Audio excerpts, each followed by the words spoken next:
Well, it's a lovely bright sunny day to test out the Dji Osmo stabilizer unit.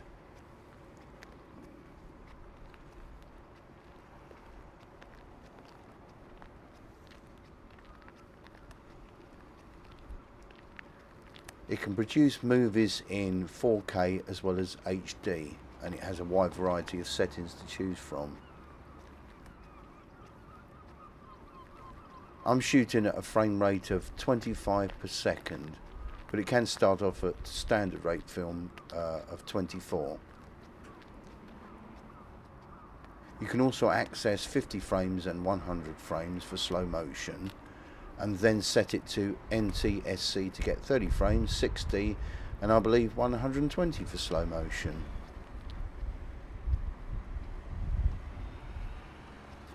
In the slow motion mode, which I haven't tried yet, you can only do it in HD and not in 4K.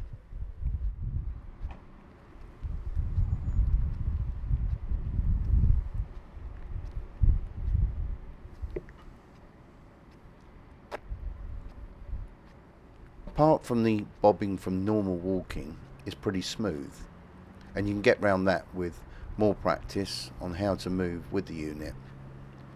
Failing that, you can actually buy an add-on piece of equipment that will then counteract all that.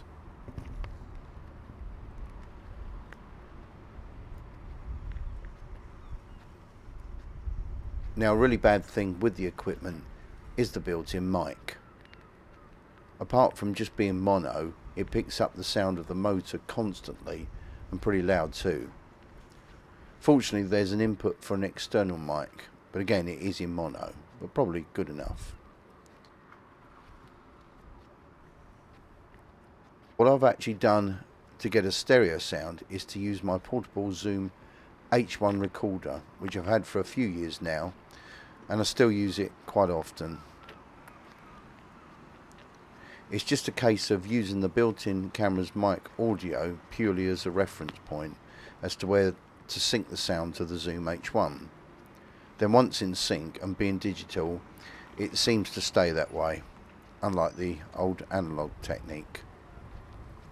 So in the editing suite, you just turn the volume down of the camera track, which leaves a much better quality sound.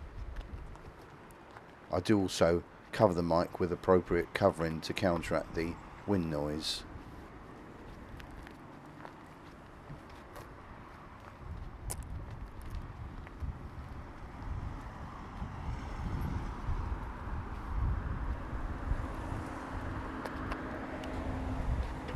At the moment, the Zoom mic, which is the one you are hearing right now, can be attached via an optional accessory which isn't expensive at all, something in the region of £7.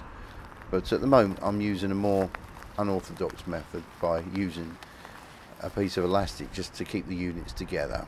It works well, but it's fiddly to set up and then to press the record button. But then again, this is just a simple test to see how it all comes together.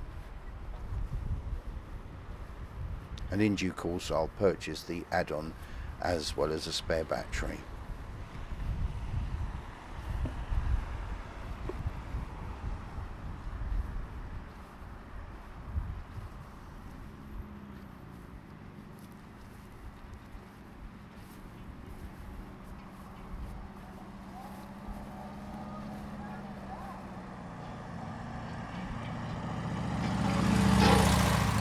Now, in order to see what's going on as well as go through the settings, you'll need to download the app for your phone. And I find one of the first things to do is to calibrate the unit, which is quite simple once you're connected via the Wi-Fi signal.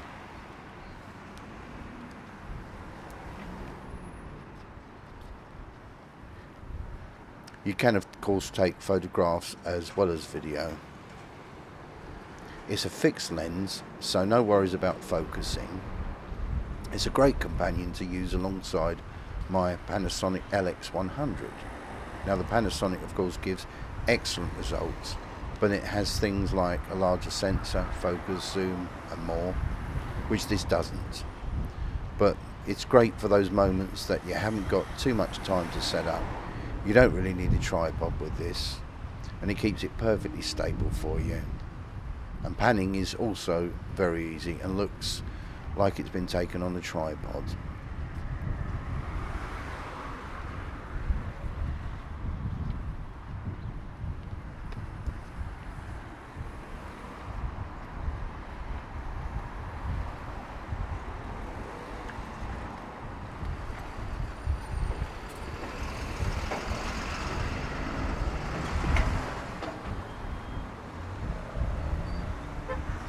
And of course, something that most people couldn't have been able to do at one time until recently, and that is to move about without all that camera shake.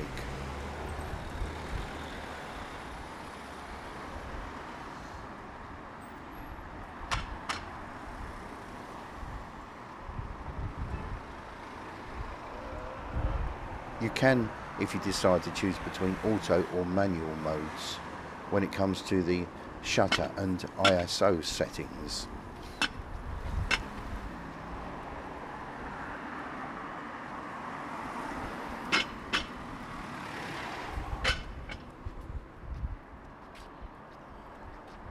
At night you can set the anti-flicker to 50 or 60 or auto, and you'll be able to see all what's going on in the display on your Wi-Fi mobile device.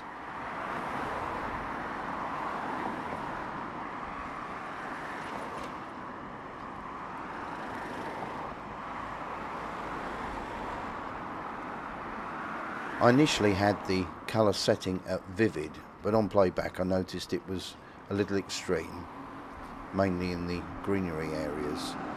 So I just mildly desaturated it through post-production, which certainly looks a lot better.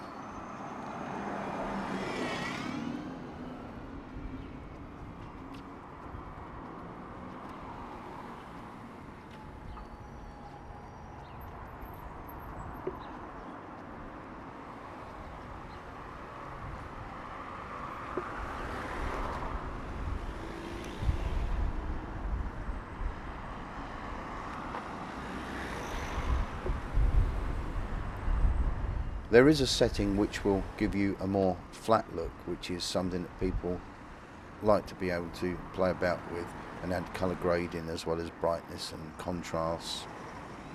Colour curves alone can really bring out the image.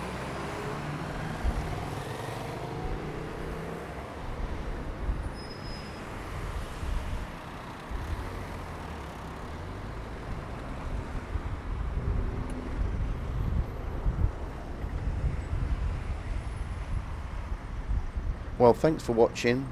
Do check out my channel and don't forget to subscribe, as you'll be up to date with all my latest uploads.